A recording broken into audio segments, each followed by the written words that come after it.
మిత్రులారా, ఈరోజు మంచి మాట చెప్పుకుందాము. కొంతమంది కవులు కాదు, రచయితలు కాదు, ఫేస్బుక్ మాధ్యమంగా అప్పుడప్పుడు ఆణిముత్యాల్లాంటి మాటలు చెప్తూ ఉంటారు. అలాంటి మాటలనే మీకు వినిపిస్తాను, పూర్తిగా వినండి. ఈ మాటలకు లేదా కవితకు శీర్షిక సంజీవని. నిజంగా సంజీవని. ఈ సంజీవని ఏమిటో తెలుసా? కౌగిలి. కౌగిలి అంటే కోరిక కాదు, కౌగిలి అంటే కామం కాదు.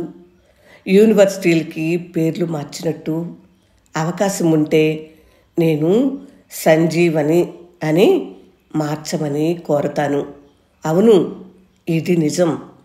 ప్రపంచంలోని ఎటువంటి బాధకైనా ప్రాథమిక చికిత్స కౌగిలి.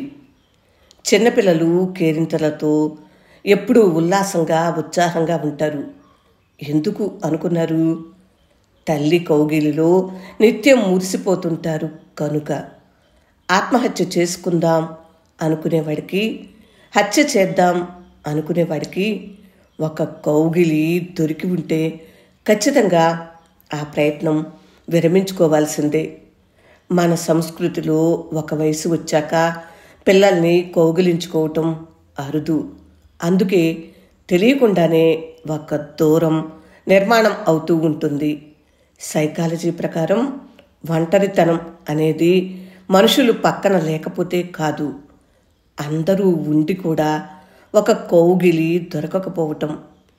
ఒక వయసు వచ్చాక, ఒక సంవత్సరంలో ఒక్కసారి కూడా పిల్లలను, అన్నదమ్ములను, తల్లిదండ్రుల్లో, చివరికి భార్య లేదా భర్త కౌగిలి ఎరుగని వాళ్ళు 90% పైగా ఉన్నారంటే నమ్ముతారా?